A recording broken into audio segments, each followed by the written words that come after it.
And now we look back on Game 6 of the 2013 Finals, which occurred on this date 7 years ago. Watch for the yellow tape, people. At that point, with 20-plus seconds to go and us being down 5, doubt creeps into your mind saying, is this how it ends? But at the same time, the competitive side of you say, okay, the game is not over. Back out to James, another three. It's good! 2-point game with 20 seconds remaining. I think about Game 6 every day. I'm anxious for the day to come when it doesn't go through my mind. James catches, puts up a three, won't go. Rebound Bosch, back out to Allen. His three-pointer, bang! Allen from downtown! Overtime here in Game 6. Wade the drive, inside to James. Heat back up by 1. They need a three. Green, blocked by Bosch. Game over. There'll be a Game 7. Man, oh man, Brian and I can both hear that crowd like it was yesterday. All right, it's crunch time here on The Jump. Kevin Love slated to win the Arthur Ashe Courage Award at this year's ESPYS. Love has become a spokesman for mental health and wellness, created the Kevin Love Foundation to deal with maintaining mental health. Kevin said, quote, "It's an absolute honor to receive this award. I'm incredibly humbled by it." Perk, this is a former teammate. What was your reaction when Kevin first began speaking out on mental health issues? Because there was a real stigma around it. Well, I just want to say, Kevin Love, thank you, man. Thank you for having the courage to come front and be on the front line of this. One of the first guys to speak out, one of the first athletes to come forward and address mental health.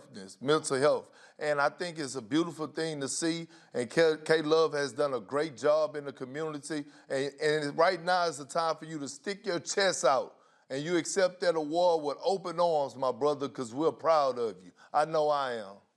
Absolutely. Go ahead, Brian. Before the coronavirus, mental health was a bigger thing challenging the NBA, and it's still going to be there when the coronavirus is now passed. Yeah, and is going to be a challenge through the time in Orlando. Congratulations to Kevin, Shannon, everybody else involved with Kevin's foundation. This is huge, and the recognition of it only furthers the idea and the causes that they're working with. All right, the Detroit Pistons, Troy Weaver, signing a 4-year deal to make him the franchise's new general manager. Sources tell Adrian Wojnarowski. Weaver had been the vice president of basketball operations with Oklahoma City. Perk, this was your pick for the job when we discussed it a few weeks back. Explain to the people why Troy Weaver is such a good leader. Rachel, you know I have been campaigning for Troy Weaver for the longest. Troy Weaver has one of the best eye for talents in the NBA. When you look at Troy Weaver, not only did he take a chance in drafting Russell Westbrook in the lottery, but go back to his college days when he worked for Syracuse. He was the one that got Carmelo Anthony to Syracuse. Troy Weaver has a great eye for talent, and I'm so happy and so proud. This time is way overdue for him, and Detroit has struck gold with this one. Yeah, the Pistons tried to hire him 2 years ago, but the Thunder denied permission. We're going to have to find out. This guy's one of the most respected guys in the league, no doubt. We're going to have to find out where he ranks in the hierarchy, though, because there's a little bit of no clarity on who's got final say. We'll see, because Troy Weaver is a guy who deserves to run the organization. Absolutely deserves final say, and I'm glad he finally has some say, at least in terms of being the head of the organization. I am looking forward to his success there.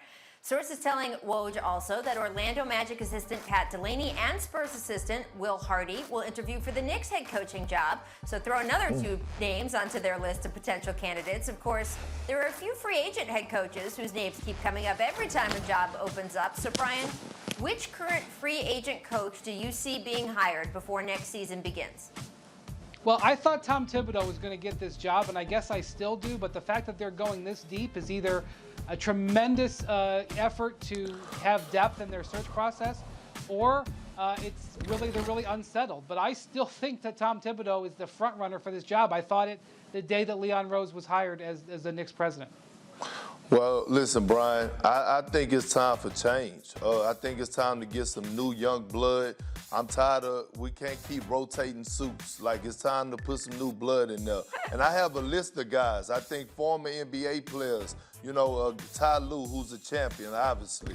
We're talking about Damon Stoudemire, who's done a great job in college. Sam Cassell, who has been a long-time assistant. It's time to get some young blood in there and get some younger guys that could relate to this new generation of NBA players. It's not like the old days. You got to be able to relate to these guys on and off the court with this social media world to get the best out of them. So I'm tired of us rotating suits. I love Tom Thibodeau, but I need to get some young blood up in these coaches' seats.